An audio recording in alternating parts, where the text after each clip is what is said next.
crazy here. So you're telling me I can't even say a word? Which, by the way, I have gone on record multiple times telling people do not call anyone a fat because you think they're fat because they're gay. I have literally said you can call your homie a fat because he's being retarded, but never put someone down just because they're gay. That's insane. I hate to sound like too political, like, oh, listen, I fucking love gay people. I think they're hilarious. When I was a kid, I used to wish I was gay. Because life's easier. Then I don't have to deal with women. If I didn't have to deal with women, my life would be way easier right now. Okay? Ours no. Like, imagine just being able to, dude, you know what I mean? You play video games with your homie, you're playing Smash Bros, you're playing League of Legends, and you and your best friend are just jerking each other off. Like, that sounds awesome. But I'm not gay. You know, so it'll never work out. And I even kissed, not made out, I gently kissed another man, my best friend, on a dare because 8 women begged me to do it, and then I won them after. So it's not gay and cancel each other out. I tried being gay, it didn't work. It didn't work. But man, my life is so easy right now. If I mean, gee, oh my God, I wish I was getting a holy fraud. Can you imagine? Oh my God. Anyways, fellas, are you with me here? Goddamn. Sometimes just a little hard. I'm not really shocked. I'm just like, no. It's like, damn. Damn, bro! What? Wait, did I win? If it turns gold, yeah, you won. Is it guaranteed? Yeah, it's guaranteed. They have the 50-50 system on their limited banners. Damn, bro! I use it when? Okay, so I use it forever. You said something on the trans 7 and something. Is that good? Yep, that gives you a guaranteed SSR, but it's random what you get. So this is good because this tells you where your account device is to go. Oh my God, bro! Are you kidding me? Oh, no? What do we get? Oh, is it good? Is he good? Oh yeah, he's great. He's the other, like, top tier DPS. I enjoyed it. The game drops June 5th. I think that was genuine enjoyment.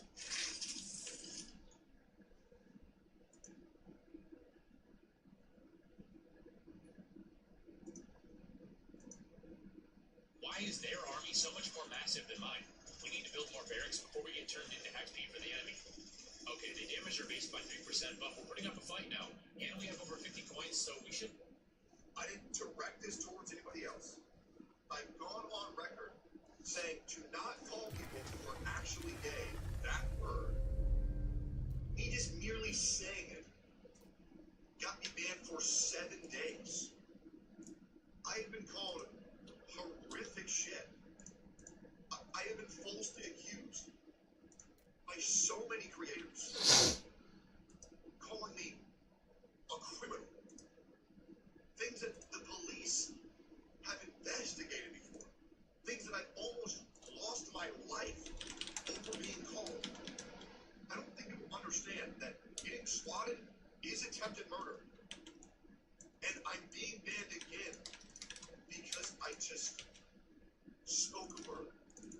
You have Hassan calling Ela Klein a valid military target, inciting his audience to kill a streamer. Or Ethan and Ela have to get their license to carry because now they feel unsafe for their lives. He didn't even get a warning. Hassan has also called me a rapist. He didn't get a warning. Guys, would you rather be called gay or someone falsely accuse you of being a rapist? Do people not get how dangerous this rhetoric is? Does Twitch staff, are they truly this out of touch? What in the fuck are we doing? Well, I suppose I'll be streaming on YouTube and Kick for the foreseeable future. I genuinely, it's bitter, bro. It's lame as shit. Like, genuinely, like, the blatant favoritism and the hypocrisy of this platform, it astounds me. It genuinely fucking astounds me. I'm not shocked. you're still here, please like, comment, subscribe on the channel. Don't let these guys fucking win. Share this video with your friends. Share it with me. Jesus. Calling my ass homophobic. My dog's gay. And I love him very much. You're still here. Bad news that I'm getting. It's gonna be a bonfire on my wrist with the sword going up. And then I'm getting.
Everyone's talking about how bad Chicago is, and what have we got here? Is this person getting arrested?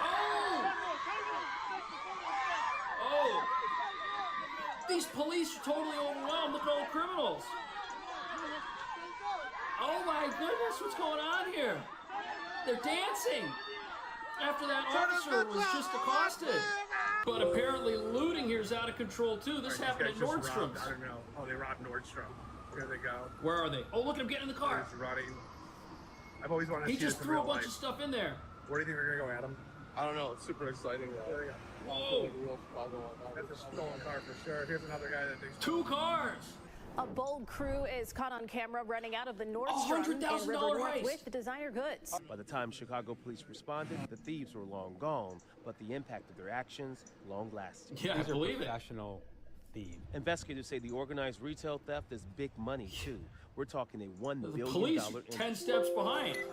Last month, CBS News Chicago showed you how the Cook County State's Attorney was the helm of the nationwide crackdown, which netted 500 arrests, all from people stealing from stores and selling the goods at much cheaper cost. These thieves are taking Chicago for everything they've got. Look how they taking money at Dunkin' Donuts, y'all. Like, Dunkin' come on, man, Donuts! what is this? Looks like a bank. Straight bulletproof glass through the whole thing, man. I mean, you can't even breathe on these people. Look how sealed this is. This is a professional seal. Like, you can't even talk to these people, It's Barry. a bank for donuts, for Boston cream donuts.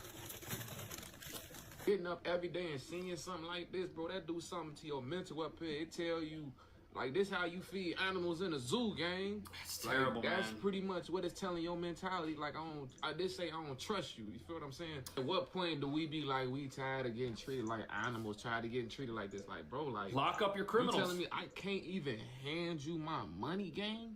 Like, bro, like, you grow up, imagine you see this every day for your whole life, and then you go to someplace else and you see them handing the money, you gonna think something wrong with you, gang. Like, it's crazy mentality.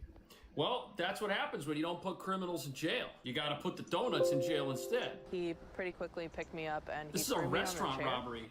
It was an attack that literally turned her life upside Awful. down last week, Wednesday. Was a pretty normal shift up until this point. Around 8:15, this man walked in with a face mask and was on the phone and said that he was waiting for his girlfriend. When Yeah. I came back inside, I saw him sitting there with my bag on his lap, and he was going through it. He was going through my wallet. I saw him taking cash out of it. This is the worst kind of crime here. Pickpockets, all this nonsense. Chicago is falling apart right before our eyes. Security video inside the Dandy Crown on Milwaukee Avenue shows that violent confrontation involving a masked man who then tried to run away, as she says he wearing a claimed to be tracksuit. armed with a knife. When he got to the front door, he That's Just awful. 2 nights prior, another employee faced a masked man seen in this security video. Same Police strategy. say the suspect pulled out a sharp object before demanding money from a cash register. However, Look he at him was all only masked able up. to get away with a woman's bag and 2 phones. The bar's owner, Julia Schell, told ABC7 last week that her business was robbed at least 5 times over the last 2 years. The bar has been shuttered since Sarah's attack. Look, they have a sign that says no cash on premises, and people are still getting robbed at this place. The purses are getting stolen, the phones are getting stolen. You got criminals just walking off the street, walking in there, and potentially stealing access to someone's bank account and their identity. But apparently, tanks are now spawning in the street in Chicago. Trying to go home. A tank just appears, bro. It's an APC. What are you doing this? That's crazy. Look at a woman in a dress. This, you the main character, bro? What the f*** is wrong with that? Didn't happen. Look what's in the background. A Trump building right there in the middle of Chicago. But look what happened at Foot Locker just now. Glass at the Foot Locker store at Chicago Kedzie Plaza. At 3 Foot a.m., Locker. thieves backed a car into the front of the store and grabbed shoes and Wow. clothes. it's frustrating. Look at all boarded up. Frustrating. This comes as a Look at the front burglary at the door. Foot Locker in West Englewood Tuesday at 4:15 a.m. Oh, they hit 2 stores. Surveillance video of that incident shows the method the young thieves Oh, my used goodness. to smash through the store windows and grab what they can. So they crash into the store with this car, and then they loot the store and fill up the silver car and drive away. And grab what they can. Shanti Alfaf is the property manager for both properties. She says repairing the damage for retailers is far more expensive than replacing the stolen merchandise. It is organized crime. That's what we're facing. It is not petty theft. It is places being plundered. Individuals, they get together, create a plan, execute that plan. And at there's the cost no to many. police. Alfaf shares that all consumers pay the price That's right. for retail loss. She's right. We're all paying for this.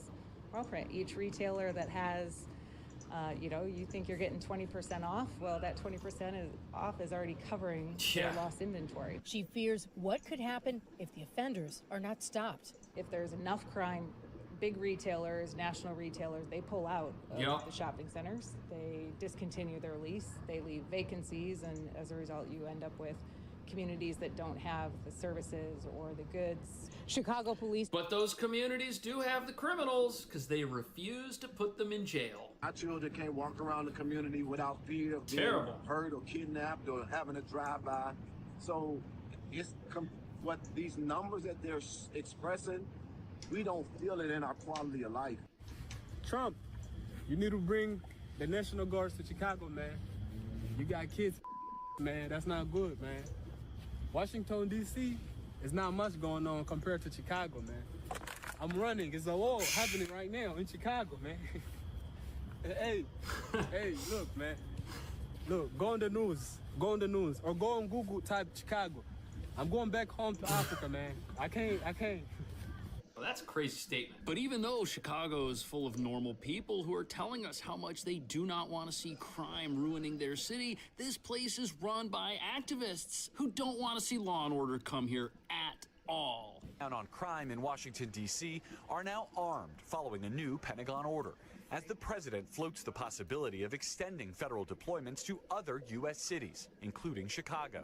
We may or may not. We may just go in and do it, which is probably what we should do. They need help badly. Chicago desperately needs help. But late today, this from Chicago's Democratic mayor, who notes the city's murder rate is down 32% from last year. This stunting that this president is attempting to execute is not This real. guy's melting down. It doesn't help drive us towards a more safe, affordable big city. And Illinois Democratic Governor J.B. Pritzker posting this video along Lake Michigan. A lot of people running, having a great time. Insisting the city does not need assistance from federal. Wait a second. You mean to tell me governor of a sanctuary state went out one day for a jog all by himself and saw this? You mean to tell me he didn't have a security detail with him? You mean to tell me they didn't clean this area up before he went in? Really? Interesting. Not sure how much of this I believe. Running, having a great time. Insisting the city does not need assistance from federal law enforcement. Yeah, they all insist. Mr. President, do not come to Chicago. You are neither wanted here nor needed here. That's the But big so far part of this this. year, the city is still averaging over one a day. Ooh. Just this weekend, there were 3 homicides and 27 people were shot. We still have a problem. We have a problem with illegal guns. We have a high murder rate. We need help with that. If Yeah. Trump really wants to help, what he can do is give us a federal Homeland Security grant so we can hire. Give us money. Give us money. That's what they want. They want money. The same people that created the crime problem in Chicago say, you know what? Don't send troops. Don't send law enforcement. Don't build a jail and fill it up.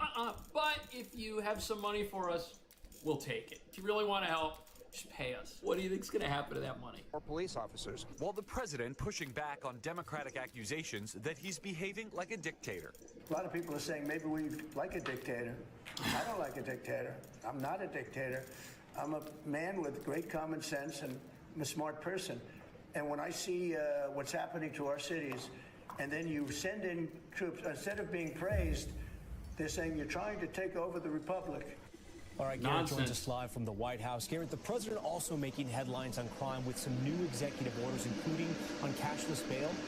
And that's okay, so the thing here is, whether you have a dictator or not, you need law and order. If you don't have law and order, your dictator is the criminal underworld that runs your city and forces out businesses and shuts them down. A criminal underworld that exists because of this whole cashless bail thing that doesn't allow criminals to go to jail. The president targeting several Democratic-run cities and states, including Washington, D.C. and Chicago, would use a cashless bail system in their courts. The president believes those hurt public safety. The order signed today could be used to cut off some funding for places that keep using those systems after 30 days. And in a separate order signed today, he also created a new specialized National Guard unit that could be deployed in cities for police work going forward. A cleanup battalion. Here's an article in the New York Post on how cashless bail is working out. Cashless bail or zero bail results in increased recidivism and crime, the district attorney said, noting that his office's research found there was a staggering 169% jump and later crimes committed by those released on cashless bail as opposed to those forced to pony up to get out of jail. Yolo County. This is happening somewhere in California. That's crazy. The study looked at a random sample of 100 people released from custody on zero bail between 2018 and 2019. So this is pre-pandemic when things were safer in all of these places. This is picture right here. This is the solution to crime. You have to build a jail and you have to put criminals who are guilty of doing something wrong inside of it, and you can't let them out until they learn their lesson. That's how it has to work. What do you think about that? Do you think Trump should send troops to Chicago, or is the governor and are the mayor right? Are these guys right in saying that, hey, you're not wanted here? Don't come, because if Trump isn't wanted there with troops and with law and order, if all of the local people hate that, what are those troops actually going to accomplish? Are they going to go in and clean up the crime and then leave and it all comes right back? To me, that almost seems like a waste of resources. I think in Washington, D.C., you definitely have a sizable contingent of people that are sick of the crime and know that their city is being ruled by activists. That's why you see so many D.C. residents that are happy that a cleanup has happened there. But if the same thing's not going to happen in Chicago, if everyone there's just going to hate it, is there a reason to send the law and order machine to a sanctuary city that hates law and order? What is that going to accomplish? Is that why we aren't seeing the law and order machine make its way to Chicago yet, or to New York City of all places? Let me know. Thank you so much for watching. I'll see you in the next video.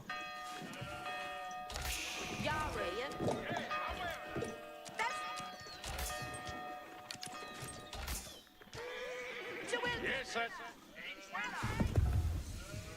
Ciela, sabi dende. Can't wait. Ferendi. Huh? Work out.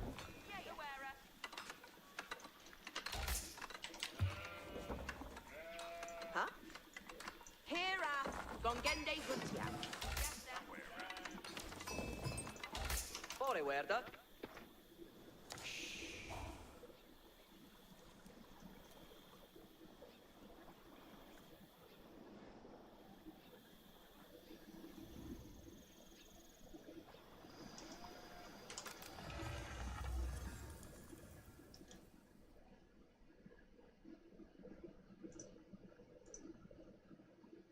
in the next.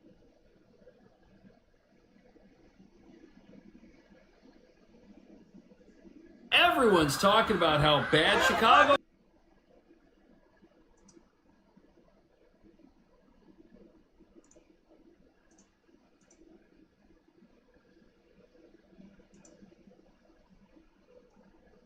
The Britannia Hotel has been the centre for protests since it was transformed from a 4-star hotel for paying tourists to a government-funded migrant hotel to accommodate illegal immigrants into the UK. So the UK is experiencing daily uprisings as their entire migration crisis spirals out of control. And while the government claims it cannot stop the flow of illegal rubber rafts from Europe, its population is learning it can stop them from voicing opinions their government doesn't like. But as you're about to see, that's just adding fuel to the fire.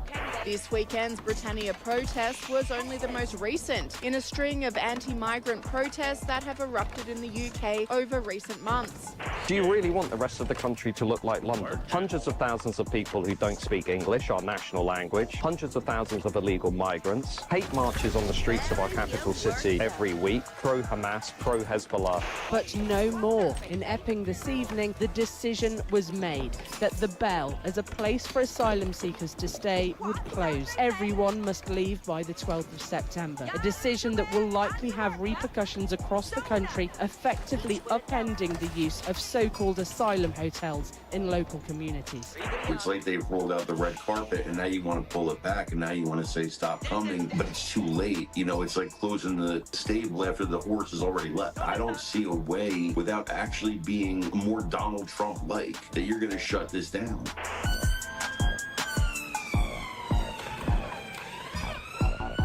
So a UK court just shut down a migrant hotel and told everyone inside they've got to move. But what nobody's talking about is hotels like this, they are everywhere in the UK, yet voters who can't use them are expected to pay for them and be perfectly okay with that situation for as long as it continues. Because according to the British government, mass migration is an unstoppable, unforeseen crisis nobody saw coming, claiming that perhaps it's related to climate change or is due to tyranny in one's home country, while critics say the entire crisis would stop tomorrow if people sneaking into the UK weren't offered free hotel rooms, free food, free clothing, and even discounted martial arts and windsurfing lessons. Isn't it interesting how the asylum crises of the world only seem to take place in countries that have a generous benefits offering? For example, illegal immigrants pass through many other countries on their way to the UK, like France, where in many cases folks traveling are forced to sleep on the streets. It's the same story in Mexico, a country which is much safer than places like Venezuela, but has shelter facilities that don't compare to luxury hotels in New York City. Which brings us to the real reason there are so many protests in the UK right now. Locals are not happy with the direction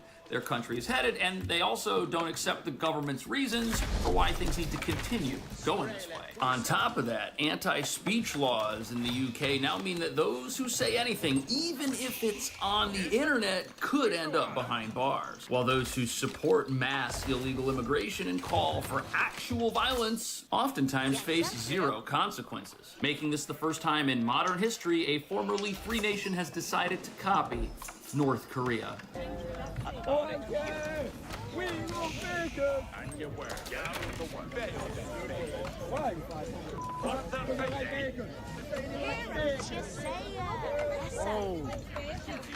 So that guy just said that he likes bacon, but since that's offensive to some people, now he goes to jail. Meanwhile,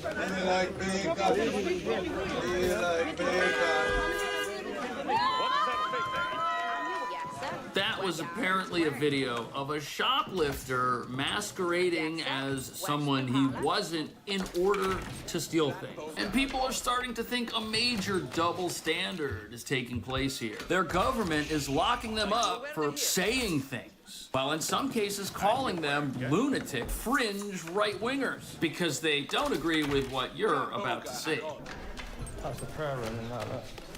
This is a hotel in the UK. How we doing, fellas? Nice hotel, yeah? Beautiful looking hotel. one of many. What's happening? What's happening? Good. So we're back inside the Delta Marriott, former Hilton. 180 bedroom. 180 rooms. Oh yeah, is it nice here? Yeah? No. Oh yeah. How are we in here is what I'm going to ask you. How are we in here? Can we go outside for a second? Can we go outside for a second? We can talk about that, please. So this guy's getting stopped by security, but look over here, very interesting. All the desks with computers and infrastructure for checking people in and out of their rooms. That's all been replaced by this little security booth here, and the place is full of guests who don't have to pay to stay there. And now this guy's getting kicked out. Circle office, put that there. How are we, fellas? Connect 4. Can we have a quick Connect 4? All good. Is it nice here? It's like a whole crew of people with cameras came in there to just expose this place. It's too hot out there. Get the aircon on. Wow.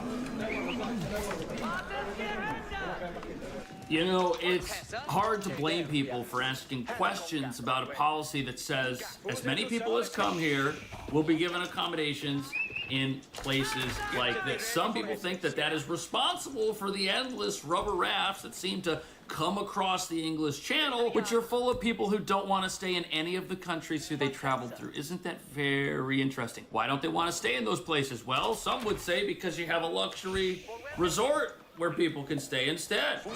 A 6-day occupation of the town hall square in Paris ended on Tuesday, leaving behind placards that read, "Give us decent housing." And hundreds of migrants, many with young children, were either corralled onto buses or left wondering where to go next. There's no solution. I don't know what to do. Once everyone leaves this place, I don't know if we'll end up sleeping at the Utopia Centre again, spending our days at the day centre. That's what life is like for us. Crazy. Last week, migrants charity Utopia 56 gathered a large So, group of unhoused in migrants France, to camp in front of the city hall and demand accommodation. things are a little bit less generous than they are in the UK, therefore nobody wants to stay here. Imagine that. Fascinating. Now, don't kid yourself. France also has surrendered to mass migration. They just haven't done it to the extent the UK has. Things are so generous in the UK, you've got folks that are willing to sail across the English Channel in a little boat with the help of criminals to get access to something that is better than sleeping on the streets. Now, France doesn't make everybody sleep on the streets. They've got their own asylum hotel complex, but many people interviewed by local news outlets say, we don't want to stay here. Nope, we want to go all the way to the UK. And many would say that that is why you see this massive migration crisis on an island separated by miles of water. But maybe that's not a problem. Maybe the British government is right. Maybe they do great vetting and everyone they let in just wants to make the UK a better place. The Channel migrant who taunted Brits from his hotel room was reported to police in Germany for telling men how to in a live stream filmed just weeks before he documented his trip to Britain on a small boat. The sick misogynist is now in a 4-star taxpayer-funded hotel in West London after detailing his journey across the Channel. It has sparked calls for his immediate deportation. This is crazy. He's living in a hotel after making it very clear what he thinks and what his belief system is and posting it on the internet, and they checked him into a hotel. It sounds like they do about as much vetting on the shores of England as they did at the U.S. Southern border. And you know, watching this makes you wonder, what do you have to do or say if you want the UK to refuse your asylum claim and not give you a hotel room? That's a good question, because if this doesn't count, that would mean that everybody like this has the possibility of getting in. Oh, wait, I know what'll do it. Express an opinion, commit a thought crime, that goes against illegal immigration. If you're an illegal immigrant and you come in advocating for no illegal immigration, I bet they'll stop you from coming into a hotel room. People who don't want their communities fundamentally changed by mass immigration, but is getting to walk scot-free. And again, it's just drawing back to these accusations of two-tier justice here in Britain, where the Home Office is setting up anti-migrant rhetoric task forces to basically scour the internet for anti-migrant rhetoric instead of doing what the people want them to do and stop putting up random men showing up on our shores and hotels and stop allowing mass immigration. So they are scouring the internet. They're just not looking for the people who talk about how to commit crimes and how to cover it up. No, they're looking for people who voice the wrong opinion. And that's what the government who pays for the hotels is also paying for. Isn't that fascinating? It's like there's a vetting process for legal citizens and legal residents, but no vetting process for people who want to show up illegally. And this system is finding mothers, teachers, and average people and putting them behind bars. Some for just a few days, some for several months. Apparently 30 people a day lose their freedom over what they say and think on the internet even. But guess who's not in jail? Bob told fans that if he ever caught his wife cheating or attempting to divorce him, he would... This is what he told his over 70,000 followers. The Shadow Home Secretary Chris Philp branded the brute a clear danger to women who should be immediately deported.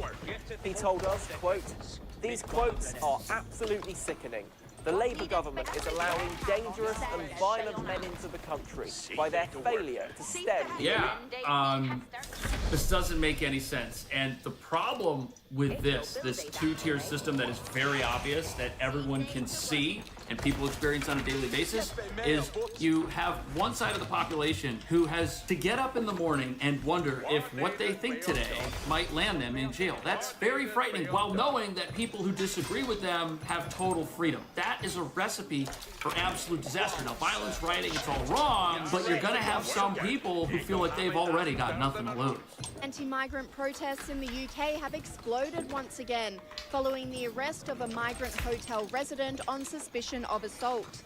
The Sun reported clashes between police and protesters outside the Britannia Hotel in London after law enforcement enacted Section 14 of the Public Order Act to move the demonstrators across the road from the hotel.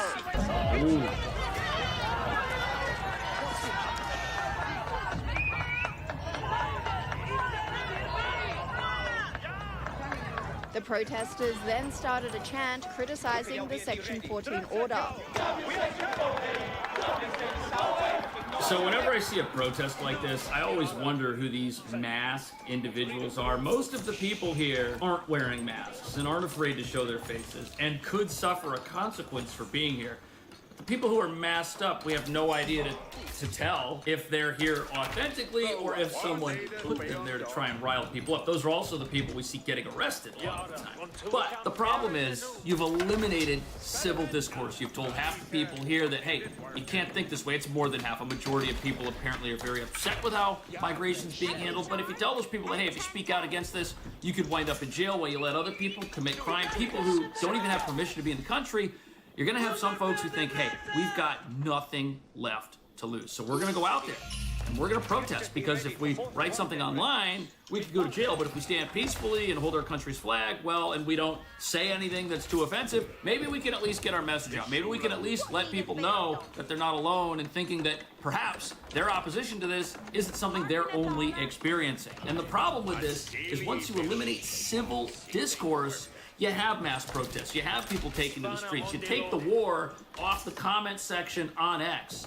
Delete people's ability to get their voices heard out there on the internet, and then people are gonna have to take to the streets. It's a natural repercussion of cutting off someone's ability to say and think freely in a society that claims to still do that. You know, you have to be out there on boats. You have to be turning away these boats. You have to bring these people, you know, locking them up if you have to. But it has to stop, and the only way you're going to stop it is to be tough. I don't know if there's a way out of this for the UK anymore, and that worries me. Sky News host Rowan Dean doubled down, calling the management of illegal immigrants by the governments and law enforcements of Europe Orwellian. How do you fight back against a sinister Orwellian government that seeks to impose huge and seemingly unstoppable numbers of migrants into your local communities, your towns and your cities, rendering them, in many cases, virtually unrecognizable? This is the situation facing not only... Look, if you're going to take away someone's right to freely speak, they have to stand and make a statement in some other way. They've got to show up at a protest. They've got to take to the streets. They've got to get their message out if something is very important to them. Now, most of these protests look peaceful. They don't look anything like protests in America taking place in cities like Los Angeles, that's for sure. But what do you think about all this? What do you think about the laws in the UK that penalize people for what they're thinking? Would you travel to a country like that if you're an avid, opinionated poster, knowing that perhaps those laws could be applied to you? That's something that I'd be personally terrified of. But what do you think about that? Thank you so much for watching. I'll see you in the next video.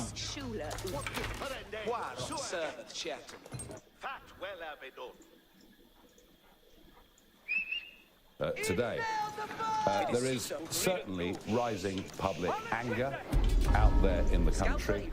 As you can see, the number of protests that are taking place outside migrant hotels up and down the country is indeed evidence of that. And increasingly, the migrant hotel issue has moved really from one of fairness, why on earth have people been given all these things, to very much about the safety of women and children.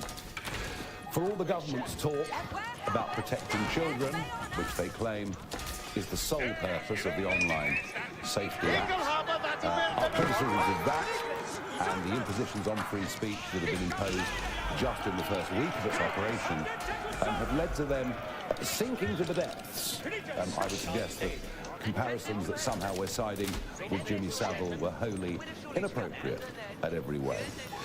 But what we will today be talking about is a cover-up. A cover-up that in many ways is reminiscent of what happened after the Southport killings last year. I will say to all broadcasters when we get to this segment of today's press conference, nothing we say will in any way be in contempt of court. And indeed, to quote Jonathan Hall KC, who is the independent reviewer of terrorism legislation, he said in the wake of Southport that we should spell out the basic and sober facts. And that's exactly what we will do today. We're the last line of defence against the blob, the cover-ups of the councils, and we have to fight every step of the way against this blob, and this is what we're doing on Warwickshire County Council. It has to stop. A 13-year-old girl has been raped by 2 asylum seekers. And I was told that if I released this, I would be in contempt of court, and that I cannot release this due to this phrase, community cohesion. That's the problem. They're trying to cover up the minority, the people that are coming over on boats illegally, and the people of Nuneaton are hurt. They've had enough, and that's why I'm urging all council leaders from all parties to join me in campaigning to stop the housing of illegal immigrants in HMOs with Serco and the illegal immigrants in hotels. Threatened, basically threatened, and told the public do not deserve to know the truth. And it's absolutely disgraceful. In fact, it has shades of the same mentality at local level that led to Rotherham and the huge shock, not just we as a country, but the international community, who could not believe we'd sunk to those depths. Turning a blind eye, not telling the British public the truth. When it comes to protecting children, we're not hiding behind a flawed piece of legislation. We genuinely intend to protect, in particular, women and children. And I made this point 2 weeks ago, but I'll make it again today.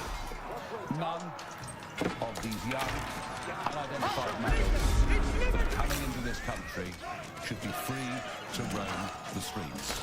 They should be detained, ahead of them being deported. And that is absolutely what we stand for as a party, and we mean it.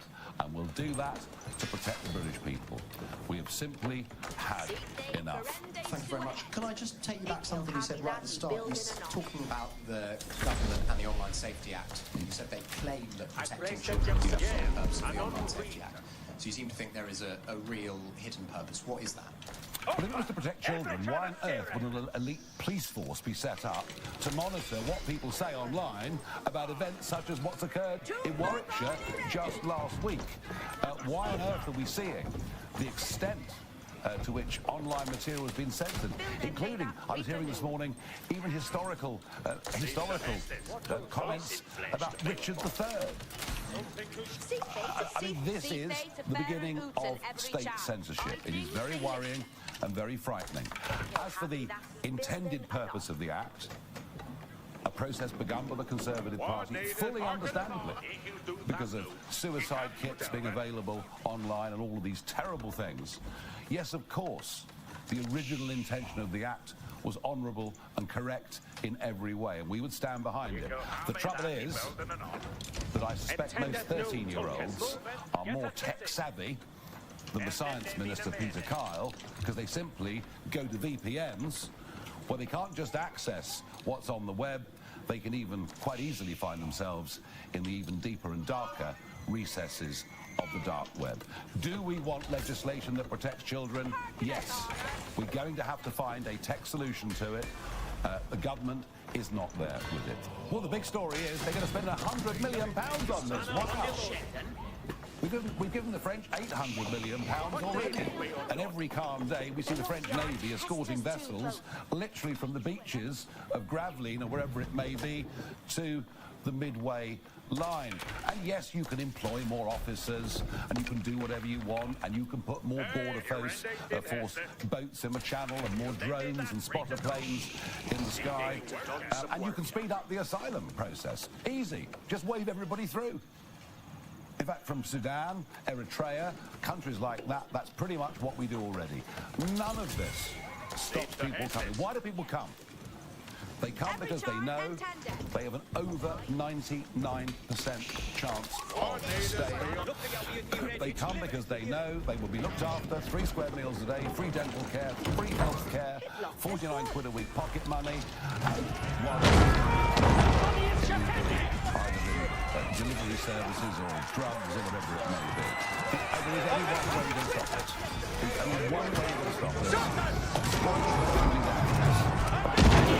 This century. Well, they argued at election after election what to do. They tried offshore processing and many other things, and still the boats came. In the end, they towed the boats back to Indonesia.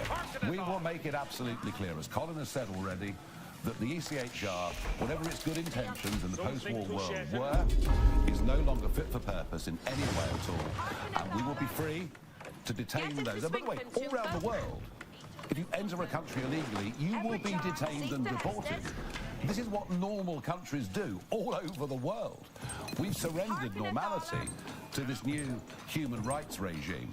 So if you come to Britain via that route, you will never be given refugee status. You will never be given permanent leave to remain. You will not be free to walk the streets, as so many have done that have committed some of these vile crimes, and you will be deported. And that's the message, plain and simple. And you know what?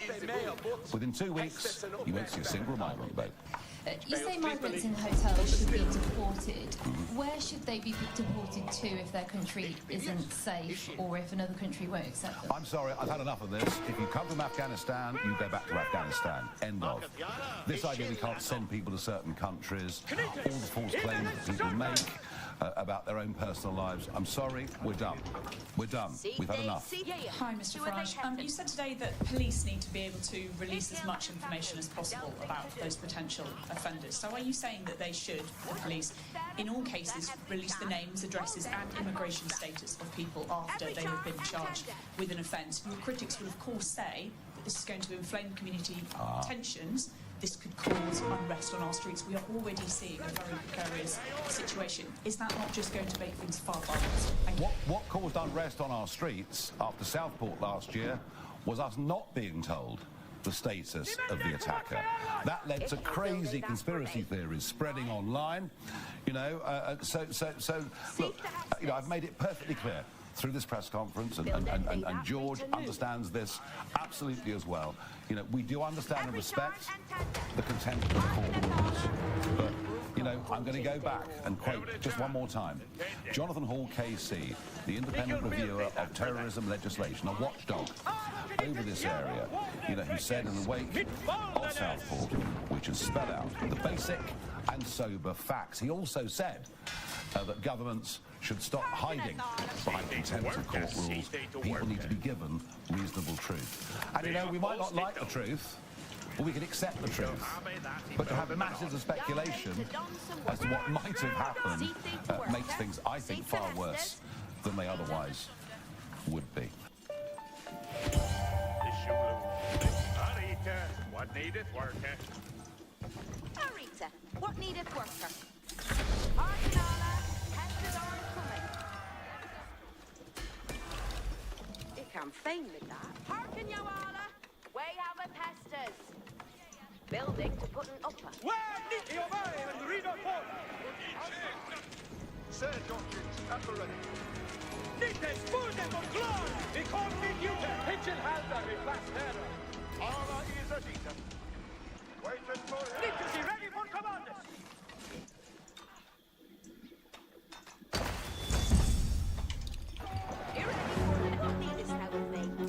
Anti-immigration riots and protests have swept across Britain in recent weeks. The Britain I grew up was the most peaceful, the most gentle, homogenous society that has ever existed. Being destroyed. Immigration is the #1 issue concerned with the British public. Do you think there should be more immigration? Let's stop all these people into hotels when we've got our own people struggling, living on the streets is absolutely disgraceful. I've been homeless for a lot of years now. How you get treated as a British citizen, you know, someone in need. I've been in there crying, and I've openly admitted, you know, that, and I have, pleading for help. You're not a priority. My name is Stephen Edgington, and I'm a GB News reporter. In this documentary for GB News, I want to find out how Britain became a nation of immigrants. Are you proud to be British? Yeah, I'm ever so proud because I lived like half of my life here, and my children, they got free education, the medical bills. Are you proud to be British? Used to be. And why so many are furious with what their country has become. I mean, there are communities in England that basically don't look like England anymore, and I think that's where the loss of the familiar for many people becomes so existential. I visited two places at the heart of the immigration debate: Great Yarmouth, a town which voted for a Reform Party MP, and Leicester, one of Britain's most diverse cities, which itself voted for an independent Muslim Member of Parliament. I began in Great Yarmouth, a place with 1,000 years of history. Just a few decades ago, it was a booming seaside hotspot. Now, it is one of the poorest in the country. I ventured to a local pub to speak with Great Yarmouth's new MP, Rupert Lowe. How has immigration affected Great Yarmouth? I think a lot of seaside towns have found that whether you call them economic migrants, asylum seekers, whether you call them, a lot of these people have been stuck in holiday towns for several reasons. First, you've got accommodation which is often empty for half the year, and therefore it's readily available. And secondly, it's often quite cheap. So I think generally these people have been settled, and it has damaged and changed the way in which people feel about their area, and I think people here are genuinely concerned. There are those who say that immigration has been good for Britain, diversity, the food is better, makes us a more interesting place. What do you think about that? Well, I'm not interested in that. I think at the end of the day, what we're seeing, and as you probably know, GDP per capita is actually lower than it was. If you target immigration carefully, you end up with GDP per capita going up because you're actually augmenting and improving what the structures that you've got. But no, as I said to you, I think we don't know who these people are who are coming in now. A lot of them come in illegally. I think we find it easier to just give them citizenship rather than challenging them and sending them back to where they should be going. As I said, a lot of them are young men. A lot of them have a different religion to the religion. We don't know yet, well, because we're not screening them, and I think that's extremely dangerous. Now, I have nothing against that. That's, they come here and we're weak enough to allow them to stay. That's, in a way, our problem. Because we should have a government that manages our borders properly and looks after the interests of the British people above all else. There have been accusations against Reform that it is a racist party. Candidates are being accused of racism. What do you make of that? Well, that's rubbish, patently rubbish. And I've always said that it is not racist to have a concern about untargeted, unplanned, mass legal and illegal immigration. It's not racist to have that view. And equally, but it's a very easy argument for the left to make, something which they think is going to effectively trial reform. My view of reform is now the people. The reform is the last hope that the British people have got in getting back what they used to have, which is, I think, a country which has the most able people, the most decent people, the most civilized people. And effectively, what we've got to do is try and take back what we rightly should have, which is our own country, our own culture, and put the British people at the top of the agenda. How can we effectively influence the world with our decency, our libertarianism, our sort of respect for life, if we weaken ourselves to the extent that we cease to have any political, economic, or indeed military influence anywhere, which is ultimately what will happen if we go on the course we're going at the moment. To gain local perspectives on immigration, I went to the High Street. Do you think immigration's been good for Great Yarmouth? No. I don't live here. We've got a caravan here. But I tell you what, I hate coming here now. And they're holding their hand out. They want money all the time. They come and ask you for money. I haven't got money to give away. You can see I'm an old pensioner. Why would they ask an old pensioner for money? Do you give them money? Do you feel safe when you come back? No. No, because there's a lot of drug addicts and drunks as well. Do you feel you're living in the same country as you grew up in? Oh, good God, no. No. I come from Camden Town in London. And even that's a League of Nations now. How do you think immigration has changed Great Yarmouth? I think it's changed it a lot because a lot of people are not coming, the locals are not coming to Yarmouth because of it, because there's just too many of them. Do you think it's made it worse? Yes, I do. How do you think immigration has changed Great Yarmouth? It's destroying it. It's, you see, people don't want to come around no more. The shops are all shutting. Up here, we've got fake shops, barber shops, hairdressing shops, East European shops. It's just destroying the town. This town needs money. Instead of giving money to Ukraine, you want to give it to us. We could do with that money. What do you think of reform winning? It's obvious it's going to happen. Whole town, everyone in this town agrees that something needs to be done. The town's dying. They're just using it as a dumping ground. Do you think there should be more immigration? How do you think immigration has changed? I think it's devalued us.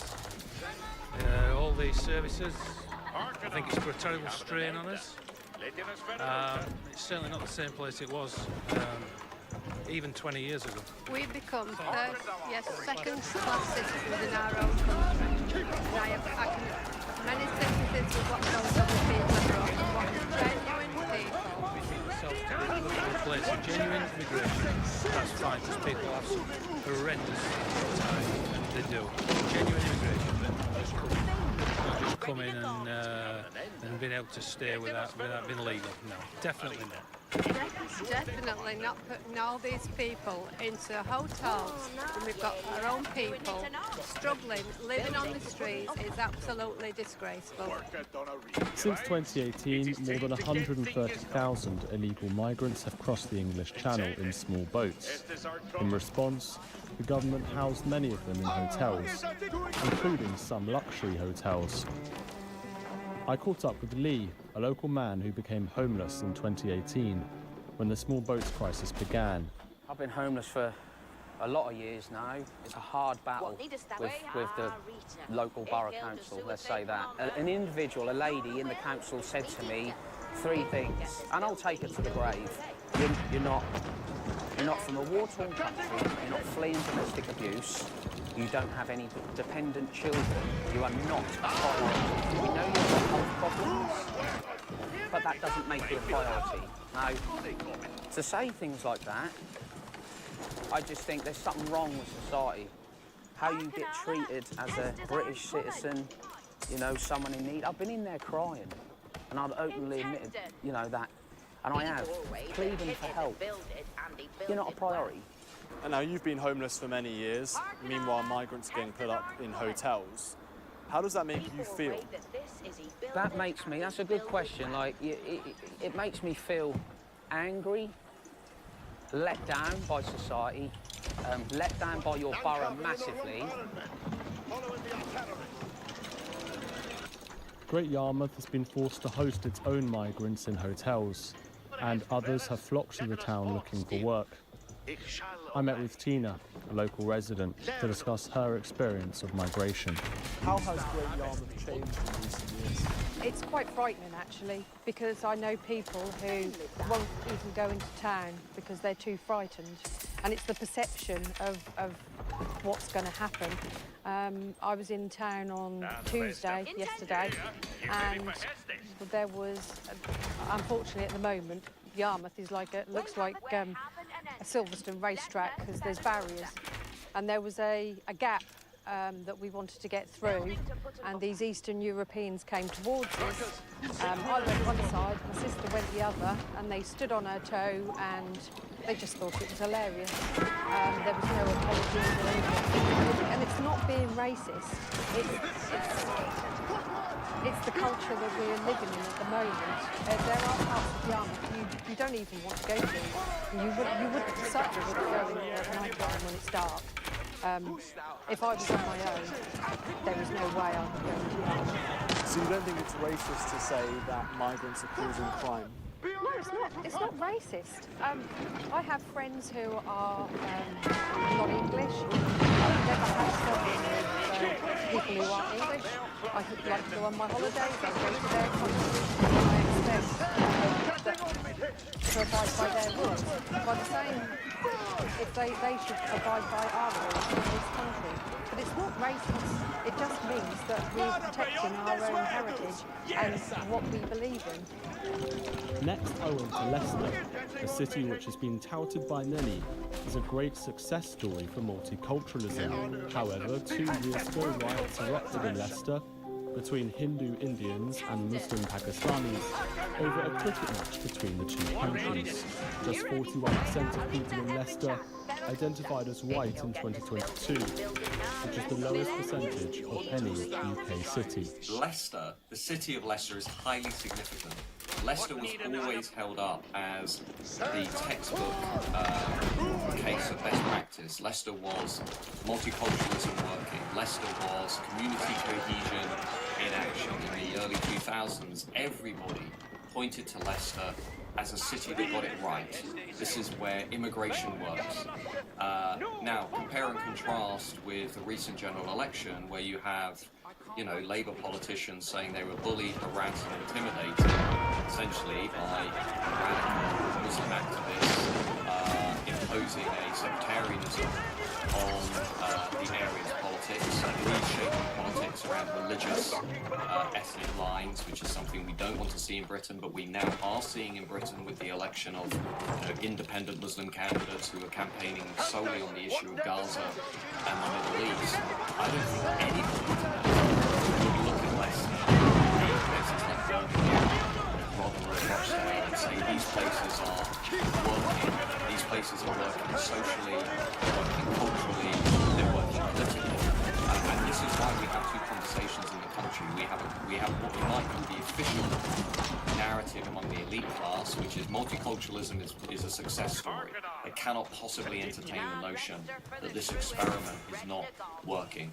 And then you have the unofficial narrative, which is visible to pretty much everybody who lives outside of the M25, which is that we have communities that are highly segregated, which are being reshaped along sectarian lines, and which are going through a pace of cultural demographic change that is completely reshaping the cultural norms and the ways of life and the values of those local communities. There's a reason, for example, why support for Brexit was strongest in areas that had undergone the most rapid population churn in the preceding 10 years. I did the study on that. It was very clear. Areas like Boston and Skegness being the classic example. But now there are so many more communities who are basically going through this rapid change, but to be frank, don't really look like Britain and England anymore. I mean, there are communities in England that basically don't look like England anymore, and I think that's where the loss of the familiar for many people becomes so existential. I went to Leicester to speak with locals about how immigration has changed the town. What do you think it's like to live in Leicester? You've got me with that one, really. It's not the best, is it? Why is that? Well, look round. What do you got? Hey, what's this? There were some riots here a couple of years ago. I don't know if you remember. What do you make of those race riots? Every few years there's one. You know, that's how it goes, blaring off steam and that's that. Do you think immigration has made Leicester better or worse? I think it's made it better, but I can't really complain about that because my dad's from Mauritius and my mother's French. And I just enjoy the different food they make more than anything else, I think. To me, it's just, it makes it a bit more exciting. How do you think immigration has changed Leicester?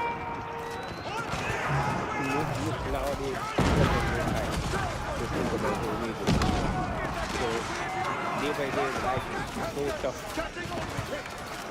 Financially, job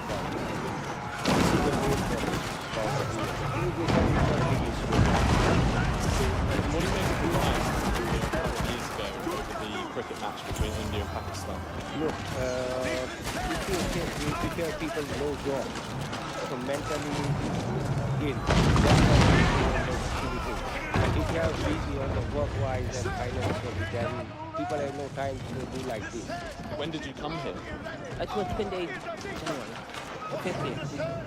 Where did you come from? From Zimbabwe. Okay. Why did you come here? It's because for green pasture, you know, and that you have a better life. And do you like Britain? Are you sort of proud to be British? I don't know. Answer you that one, but you can see that maybe time goes I can answer you that way. Yeah. Do you think that immigration has made Britain worse or a better place? When I came, it was a better place, but now everything is so difficult. The food is expensive, the clothes are expensive, the bills, electricity, gas, no pay rise, nothing. We are struggling. It's actually hand to mouth. I've got 5 children to feed, and I can't even feed myself, so it's just like hand to mouth. Are you proud to be British? Yeah, I'm ever so proud because I lived like half of my life here, and my children, they got free education, the medical bills, and we are free. To be very honest, this is like, I now call it my home because I had all my children here. What's it like to live in Leicester?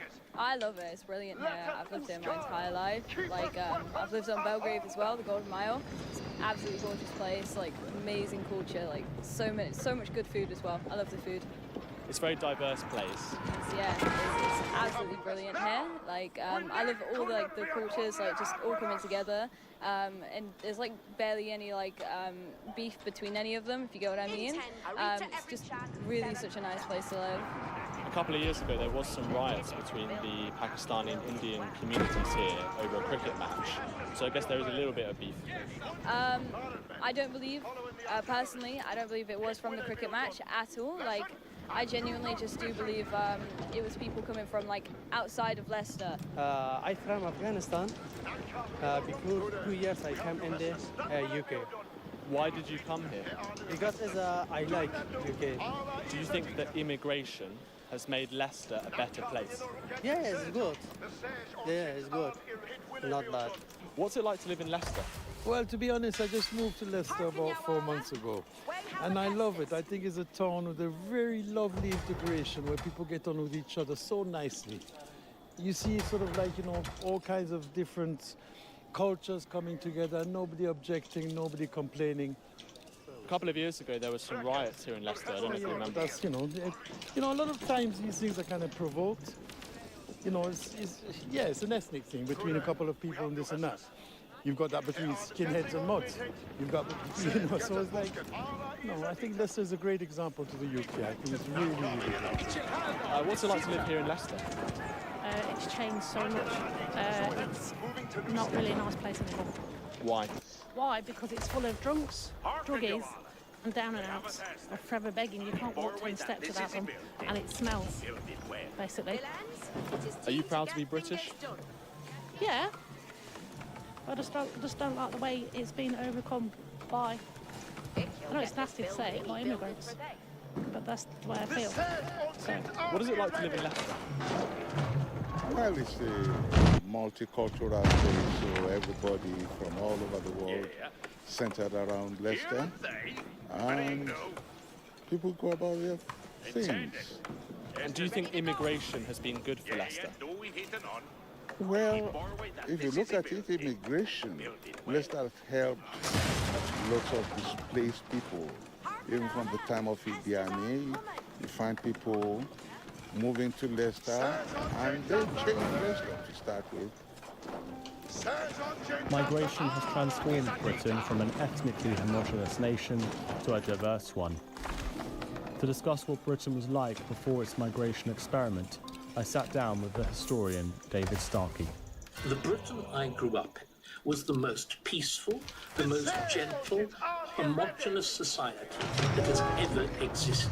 Why we did not need identity cards, why there are extraordinarily low levels of crime, such high levels of public trust.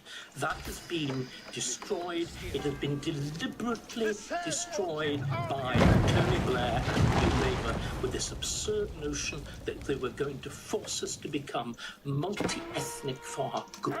They were going to rub the noses of the whites and the dirt. And so we've got to understand that. It is an act of such inconceivable national self-harm. But what is going to happen is increasingly nasty, sporadic ethnic violence. What is going to happen is increasing political distrust. Some view Britain's transformation into a multicultural society as a great strength. To find out more, I spoke with an academic. Immigrants disproportionately contribute to the UK economy.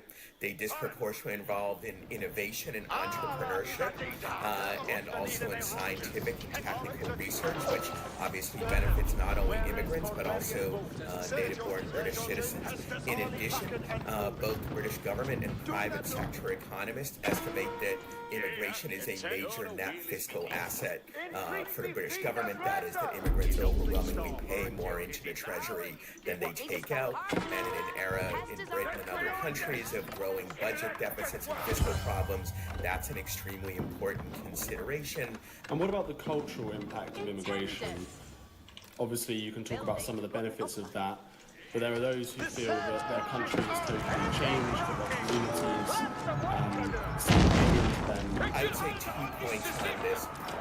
First of all, lots of data both from Europe and the US and elsewhere suggest immigrants can assimilate linguistically and culturally if they're given access to the education system and to labor markets, which is desirable in many ways. Of course, if they're given good access to labor markets, they can work more productively.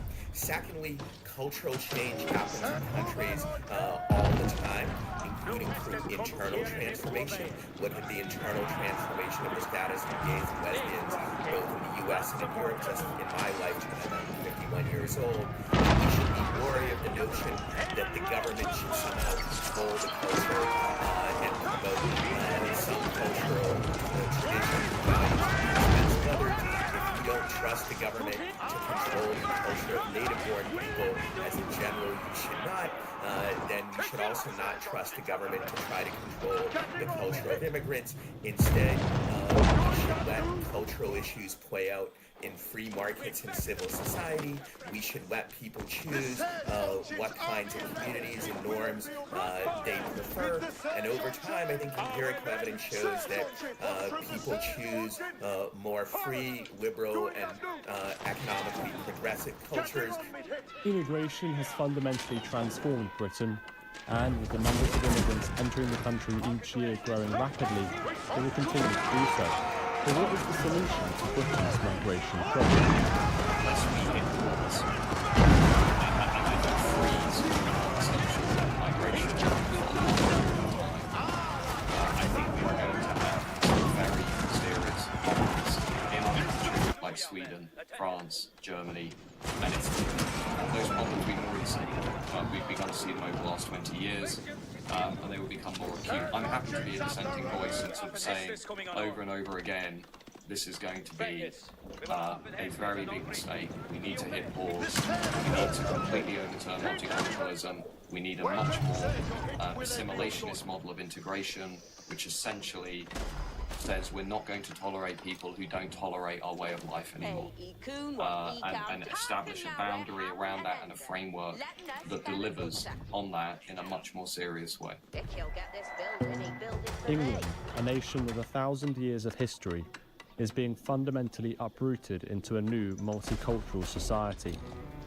The issue of migration will never go away, despite what some politicians desire, and perhaps will forever cause tensions. It will continue to dominate politics, whether through Nigel Farage's Reform Party or through issues like Gaza. Once white British-dominated cities will increasingly become ethnically diverse, and those new communities will change what it means to be British.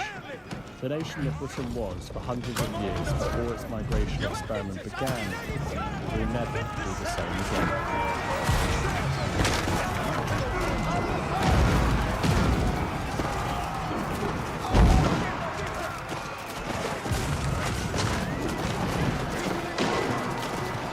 More than 150,000 legal immigrants have entered Britain since 2018. I'm glad I grew up when I did. I would hate to be growing up into the world the way it is now. Over 35,000 of them are living in hotels across the country, paid for by the taxpayer. British just full of homeless, white British, their own people. Should be asking our people first before they have people. Before their election, Labour promised to close down migrant hotels, but the number of illegals occupying hotels has increased under their watch by thousands. The bar is now full, so we need to further tackle. My name is Stephen Edgington, and I'm a journalist at GB News. I went to Crewe in the north of England, where a previously closed migrant hotel has recently reopened under the watch of the local Labour MP, Conor Naismith. I began by speaking with the local cab driver and a member of the Reform Party, Nick. So Crewe obviously is a historic northern town, quite working class, has a long history. And it's not used to having, presumably, a lot of young African and Middle Eastern men, coming into the town in big numbers.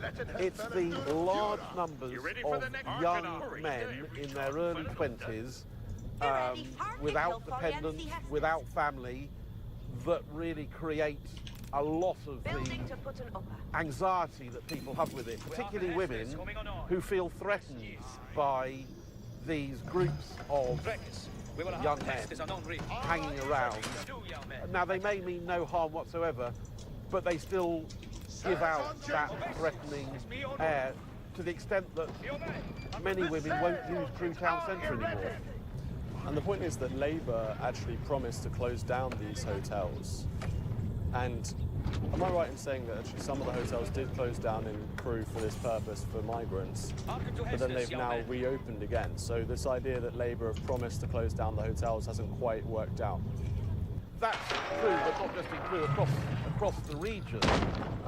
We see they close the whole hotel down, and then the hotel gets another contract, and 3 months later it's operating again. So I suppose they can just say, well, yes, we close the hotels down, but then they open up again.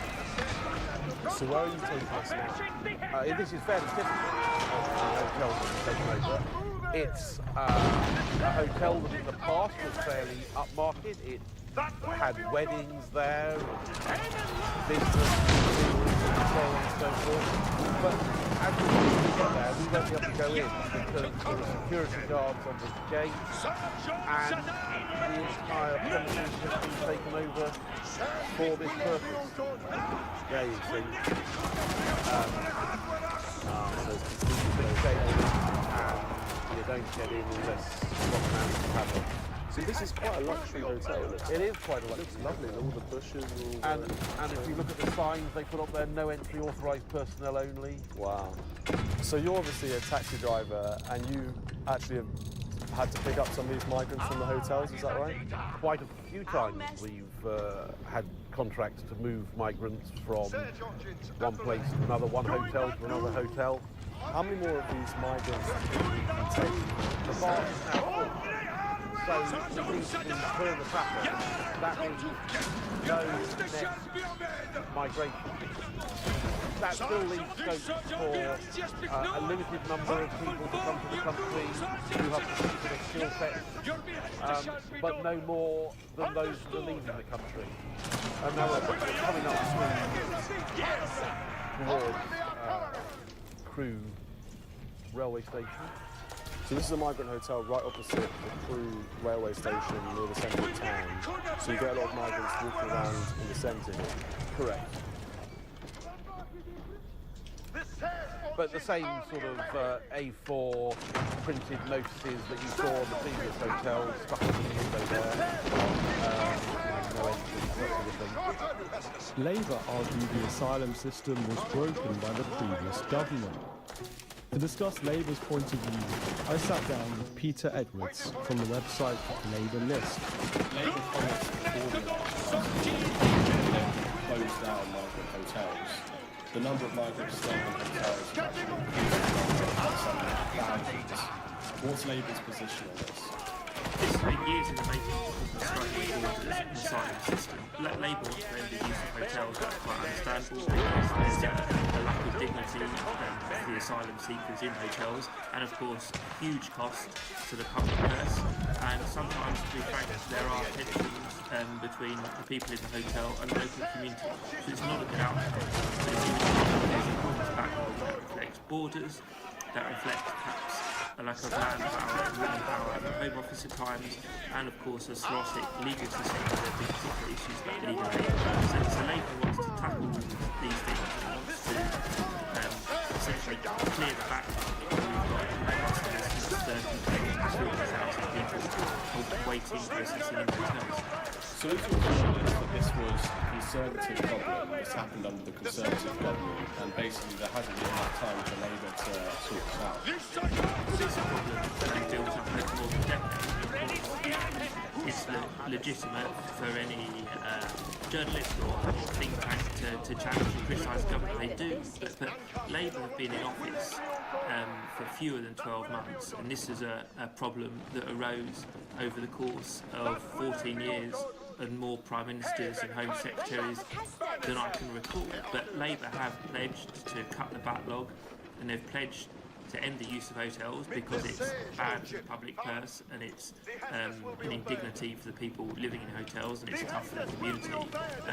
But it looks like that's going to take years rather than months, and that's probably, I think, a welcome statement of hard-headed realism. Since 2018, over 150,000 illegal migrants have entered Britain through small boats across the English Channel. This crisis has led to a public outcry. with immigration and asylum now the second most important issue concerning Brits, according to YouGov. There's some hotels here in Crewe which house migrants. What do you think about that? I think it's wrong, to be honest. Why? Why? Because I tried to get in a hotel about 6 weeks ago and I wasn't allowed to be accommodated because it was full with the migrants. And Labour said they were going to shut down some of these hotels. Obviously, they haven't done that. What do you think about how do you think Labour's handled the issue of illegal immigration? I just don't think they're handling it very well. I don't think they should. Don't let them in the first place. The houses are all on people. And you see, you come down town in the morning, and you see, it's full of all the trees, it's full of homeless, white British, their own people. You walk everywhere, it's just a different language being said from Polish, Romanian, Albanian. It's everywhere. It is everywhere. They call if you move somewhere, you should learn the language, shouldn't you? Yeah, they call it like if I was to move to Turkey.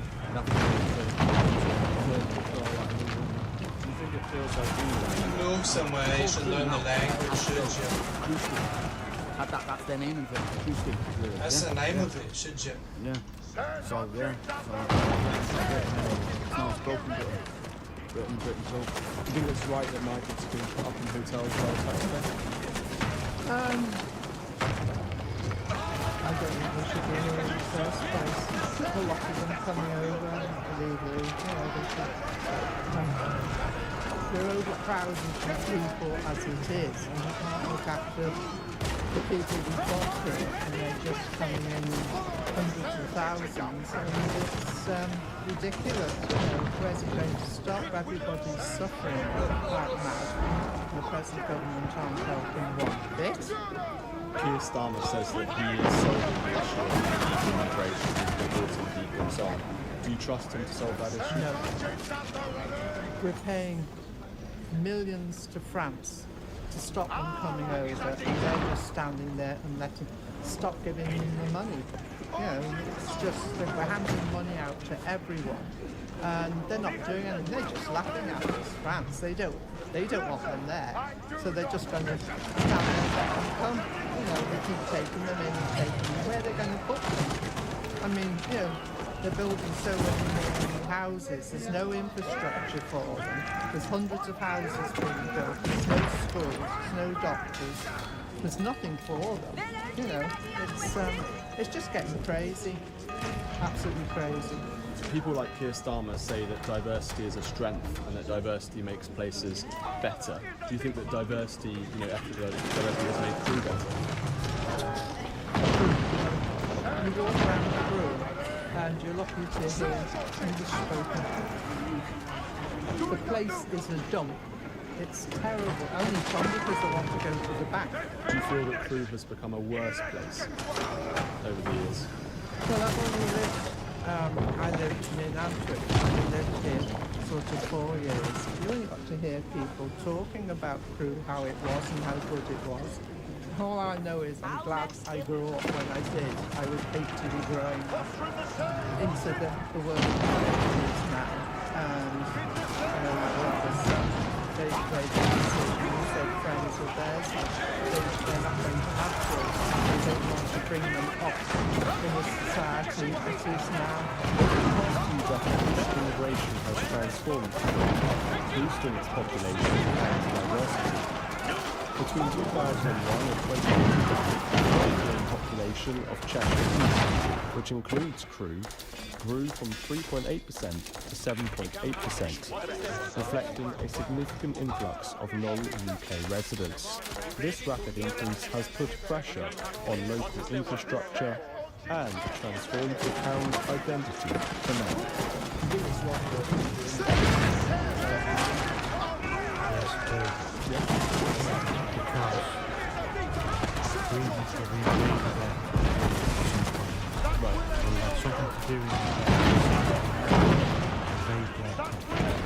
So of course we can't stop them. We don't have the laws here to stop them coming into this. throughout the EU. So of course they're going to come to this country. Do you think it's fair they're being put up in hotels whilst people are homeless and that sort of thing?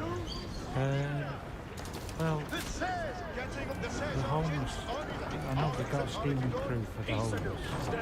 They house them, give them white goods, appliances and everything. But I don't know about the rest of the country. It is unfair. You tell me you're going to solve it. There is a migrant hotel just around the corner from here. What do you think about the issue of migrant hotels in Crewe?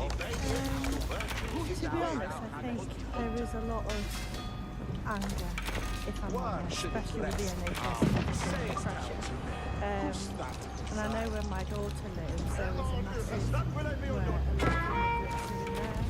And I just think it's wrong because I don't think the government looks after its own people. And I don't think Britain's good anymore. I've got nothing against them coming in and everything like that. But I just think,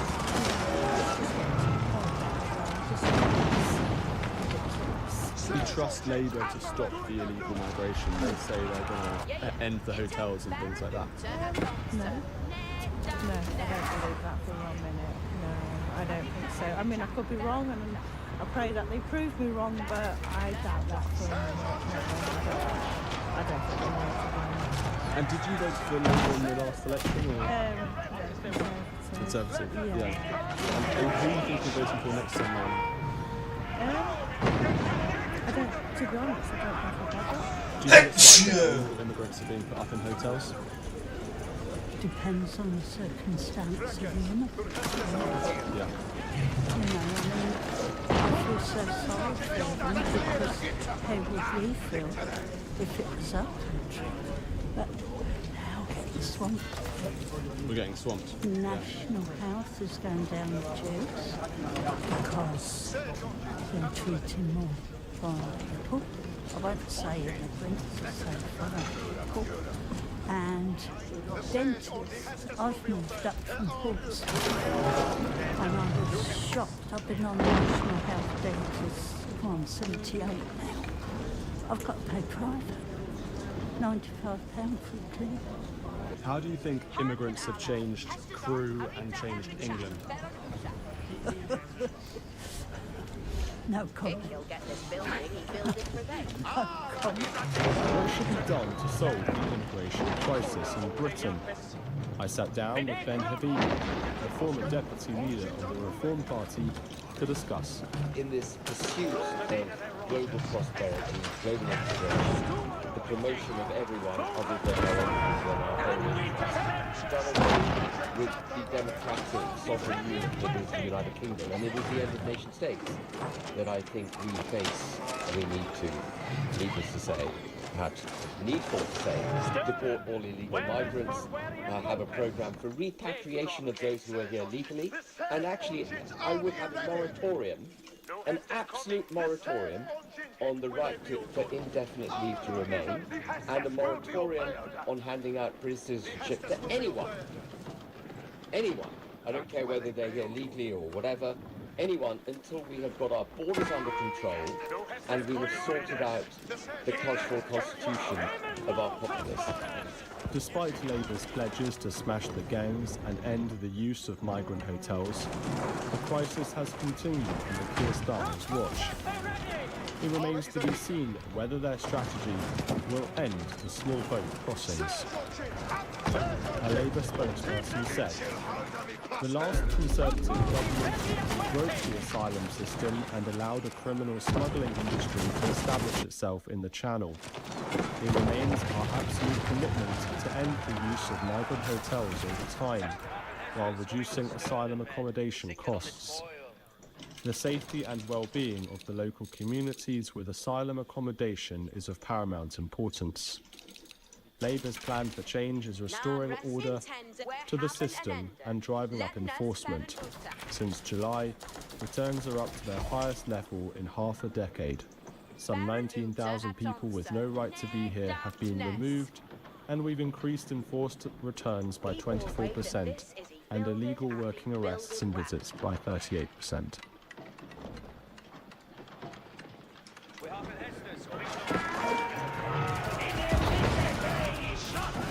seen over the last few days is the end of the Labour Party's relationship with the right wing. It's finished, it's over, it's done. Responding to the mass protests and riots recently in the UK, Elon Musk wrote on his platform X that civil war is inevitable. Do you agree? No. But what I do think we're going to see is sustained inter-ethnic conflict. I don't think it's full-scale civil war, but I think we're going to see increasing clashes between ethnic groups, Hindu and Pakistani, Hindu Muslim, and I'm afraid between whites and everybody else. What we've really got to understand is that we've had a public policy which is trying to keep enforced silence. Like an example, my own cancellation. There's been a deliberate attempt ever since Enoch Powell's River of Blood speech, the language of which was blue. The points that we made were absolutely true, now being proved true even as we speak now. Unfortunately, the decision was taken that you simply shut people up. If you do not debate a question, if you do not discuss it, if you do everything you can to make it undiscussable, then I'm afraid it's like a sore in the body. It's an untreated wound. It becomes deeper and more septic until finally it bursts horribly to the surface. And I'm using a deliberately foul metaphor because what's going on now is foul. Threatening to burn people alive, which is what it amounts to, is monstrous. That sort of rioting is monstrous. But the fact that it's monstrous doesn't mean that there are not real reasons for it. And it's all very well. Starmer is a natural authoritarian. And one of the things we need to talk about, he presents himself as a policeman. We've never had a prime minister who presented himself as a policeman before. We had a great prime minister, Robert Peel, who invented our police force, but with the deliberate idea it was not by force, it was not by violence, it wasn't by water cannons, it was by consent. It wasn't neo-military, it wasn't an army of occupation. And Starmer, of course, represents that worst, that is in so many other ways continental tendency. And he is every single thing he says, he does, everything that Yvette Cooper, the Home Secretary, does, makes things worse. Do you think that multicultural societies can survive without authoritarianism? Generally not. I mean, the great example is Yugoslavia. Yugoslavia, an intensely ethnic country in the Balkans, flourished, positively flourished under the communist dictatorship. It was the poster boy for communism under Tito. The moment you try to introduce democracy, then there is the problem, because each group then pits itself against every other group. And can we just again, very seriously, we're talking about a tragedy. We're talking about profound world-scale tragedy, which is why Elon Musk's language is not inappropriate. The Britain I grew up in was the most peaceful, the most gentle, homogeneous society that has ever existed. Why we did not need identity cards, why there are extraordinarily low levels of crime, such high levels of public trust. That has been destroyed. It has been deliberately destroyed by Tony Blair and New Labour with this absurd notion that they were going to force us to become multi-ethnic for our good. They were going to rock the noses of the whites and the dirt. And so we've got to understand that. It is an act of such inconceivable national self-harm. You mentioned rubbing the noses of the whites. I think you're referring to a comment about rubbing the noses of the right in diversity, which is allegedly a comment that a Blairite politician made at the time. And it's interesting, you talk about high-trust society. Lee Kuan Yew, the Singaporean leader, he wrote about coming to Britain, I think in the 1940s, and he wrote about how amazing it was that we were able to have some kind of trust box or some like newspaper box or something where you kind of take a newspaper and you put money in. And he just thought this was an absolutely exceptional, amazing example of civilization. And then here, Singapore famously is a multi-ethnic, multicultural country. And he was very successful in making that country succeed. And many would argue he did that through authoritarianism. So do you think that this was inevitable in Britain today? Right, let's be quite clear about Lee Kuan Yew. It was absolute authoritarianism. What there is in Singapore is a very, very high level of economic freedom and absolutely no serious level of political freedom or freedom of speech. And the risk is we go or try to go down that route. And again, it's easy to see why we might. As I've said, Starmer represents an intensely authoritarian streak. Again, people get very confused here. Because Starmer was a human rights lawyer, they think he's sort of all soft and cuddly, because human rights are really nice, aren't they? But what we've got to remember is that the sort of human rights that Starmer represents are the rights only of minorities. This is the terrifying thing. Democracy has been stood on its head. Democracy means the rule of the majority. It's now completely inverted to mean the protection of every exotic minority you can think of against the majority. And the only way you can protect them is by aggressive policing, the sort of behaviour that we saw from Mark Rowley, Sir Mark Rowley, the as it were, overnighted, in every sense of the word, overnighted Metropolitan Police Commissioner. When he's asked a question about two-tier policing, what does this arrogant do? He strikes the head of the microphone out of the journalist's hand. The sheer contemptuous arrogance. Because again, what we've got to understand too, Steve, is that we really do have two-tier policing in every possible way. It's not simply that a Muslim demonstration will be policed differently from white. Then there's no such thing as the EDL, but let's use the word for just the moment. It's not simply that it will be policed differently, but the entire language has been perverted. Have you heard constantly this word community? Now what is this wonderful community whose values we are preserving? What they are sub-ethnic groups, not simply Bangladeshi, not simply Muslim. They're extraordinarily Roman, the most persistently anti-legal, as it were, anti that sort of society that we just both described now, the picture of England in the 1950s. Those are specially protected groups. The police handle them with kid gloves, as we saw in Rochdale, as we saw in Leeds. Not only do they handle them with kid gloves, they actually negotiate with them catastrophically as groups with community leaders, unelected, self-generated. There's only one group, Stephen, that is not allowed to do that, and it's the white working class. And this is why they are rebelling. They are not allowed to have a community.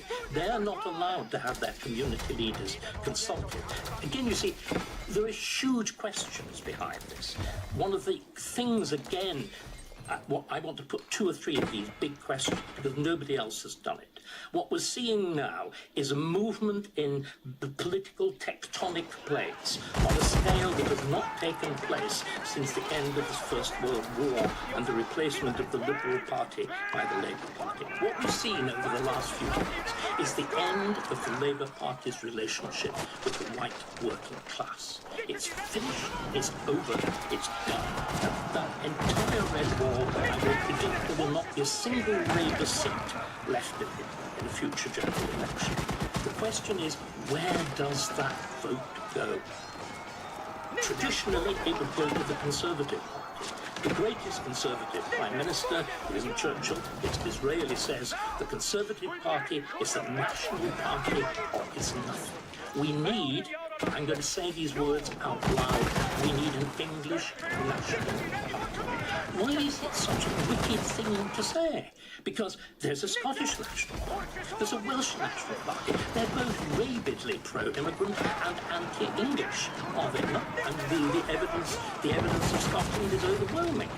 The entire thing is driven by a bizarre sort of anti-Englishness, a deliberate separation of two peoples who have got along extraordinarily well with their extraordinary mutual benefit ever since the Act of Union.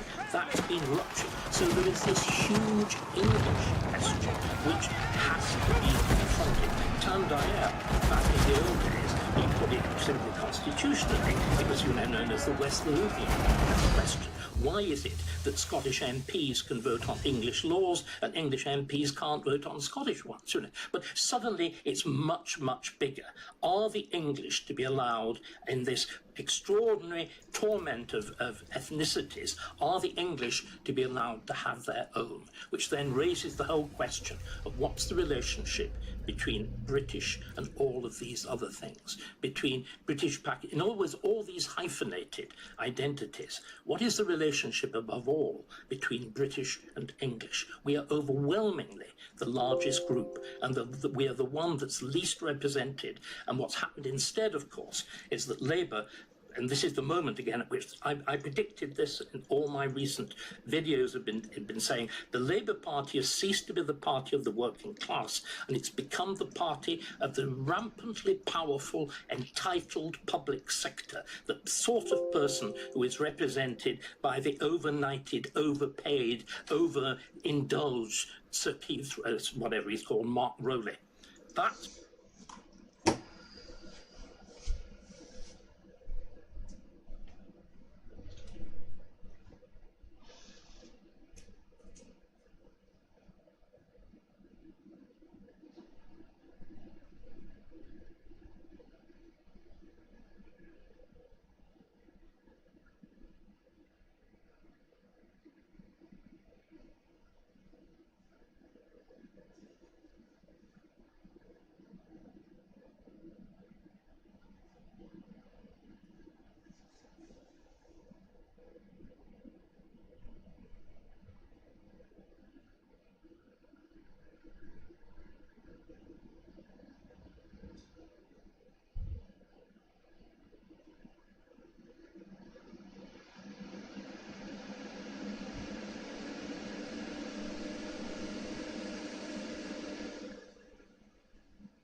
what the Labour Party represents, and it is the potential of a police state. I just want to come back to this tweet from Elon Musk. I think it's really important about civil war, and there's a few things I want to ask about the tweet. First of all, Elon Musk isn't British, and many American, I know he's not American either, he's South African, but many American commentators and non-British people have been using extraordinarily hyperbolic language around what's going on in the UK at the moment. And some may accuse them of even egging it on with this kind of language. And we don't want to condone the violence or the riots, and we don't want to encourage people to do these things. So are you concerned in any way about foreign interference in the UK right now, where you've kind of got these bad actors, perhaps in America and elsewhere, who are almost encouraging these people to go out and riot and to protest in this violent way? Yes, and there is an element of proper concern about that. Look, I share your concern. I've been talking pathetically as an old man about the world that I remember, the world of growing up on a non-violent council estate, in which there was a competition to keep your privet hedge neatly cut, in which the women, and again, this is something else that's not been talked about, women have been present in these demonstrations. This is not the usual group of football louts. Once I know I was brought up in this world. It's really run by the women. The men can do the big barrel-chested stuff. The people who really control it are the women. When they join in, you know something serious has happened. The seriousness is real. Language like civil war is absurd. To fight a civil war, you need weapons. We do not have weapons. We are a disarmed society. Civil wars in the past have always involved, since the 19th century, they actually involve elements of the army, or divided armies, as happened in Ireland in the course of the First World War. When Ireland is divided, a government terrified of what's going on allows both the Unionists and the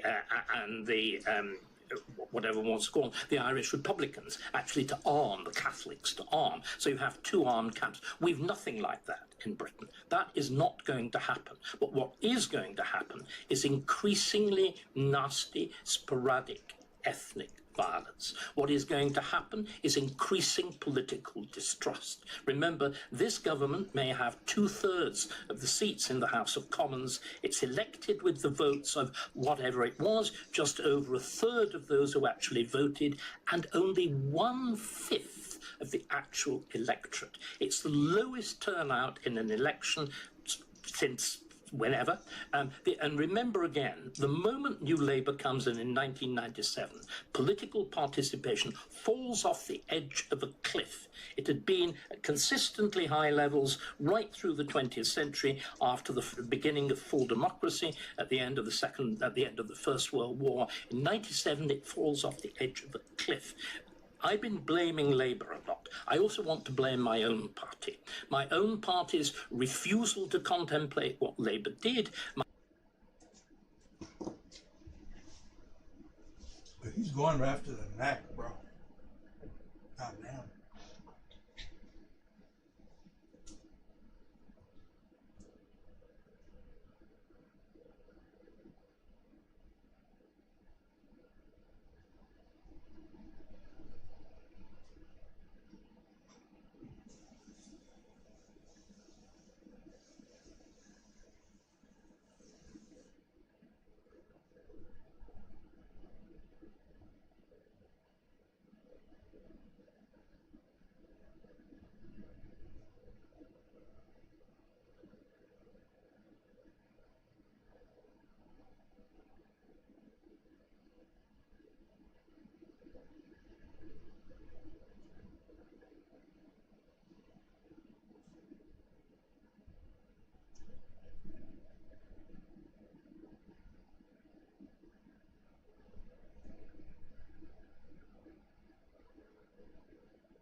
my own party's refusal to alter the dreadful constitutional changes which embedded all of these attitudes, all of this kind of superiority, all of this notion that there's a received higher doctrine, that there's no such thing as borders. Borders are a bad thing. Human rights mean we're all really the same. That a Rwandan, a second generation Rwandan born in Wales is as Welsh as any Taffy. All this is lies, lies, lies.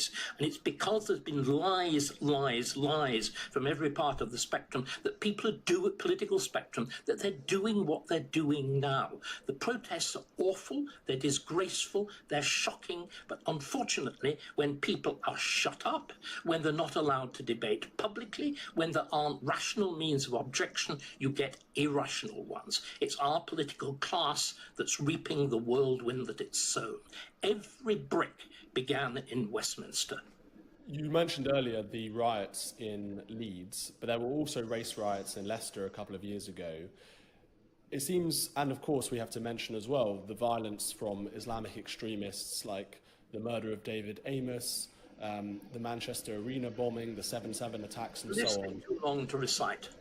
But I want to ask whether you think that we have seen the return of ethno-religious violence to the UK, to English politics, that we haven't seen since the English Civil War. The English Civil War wasn't ethno-religious. It was the English fighting amongst themselves with a considerable measure of tough Scots coming in and wiping the floor with us to begin with. What we're seeing is something we've never had in England since really the earliest Middle Ages. The key to understanding why these groups are so dangerous, everybody talks, and of course there is this ridiculous word, Islamophobia. Everybody talks about it essentially in terms of religion. I think there's something else which is much more of a key. What we've now got in Britain are actual tribes, and a tribe isn't a group of individuals. English law is there to deal with a group of individuals, but it's not a group of individuals. In a tribe, the individual, in a way that we are completely unfamiliar with in England, is subordinate to the group. That is why there are all the accusations, in the East End of London and whatever, of false voting and all the rest of it, because the individual, a ballot, to our eyes, is something you do as an individual. There it's not. It's something that you do in response to communal instruction. Again, the extraordinary business of Gaza being an issue, not simply in a parliamentary election, but in for heaven's sake, local council elections. All of this represents a fundamental subversion of how we've done things in England. Not simply since democracy, but since the very beginning of representative government. Remember, we used to be that world again that Lee Kuan Yew was talking about, that I was talking about. It goes way, way back to Magna Carta. It goes way, way back to the 12th, the 13th, and the 14th centuries. And it involves this notion of the governed having the right to participate in government. But that depends on a series of individual transactions, a respect for history, a respect for tradition. All of that has been thrown through the window. You mentioned Magna Carta. I was recently in Salisbury Cathedral, where they've got one of the copies of the original Magna Carta. And surrounding that document is all sorts of what I would call quasi-propaganda around migrant rights, refugee rights, and women's rights, saying that the Magna Carta was essentially a very progressive human rights document. What do you make of that? It just deserves laughing at if it weren't so terrible. But you see, you made exactly the point that I'm saying. Our notion of a sovereign parliament, of a system of parliamentary democracy has been completely perverted into the idea that what it's about is not the protection of the rights of the majority, but the protection of the rights of increasingly alienated minorities. Again, can you imagine a Norman baron worrying about the rights of refugees? And the idea is simply demented. And the fact that the church, again, can we be very serious? The fact that the Church of England is engaged in this naked and foolish propaganda. Again, they bear a very, very large measure of responsibility. The Church of England used to be central. I called it English Shinto. It always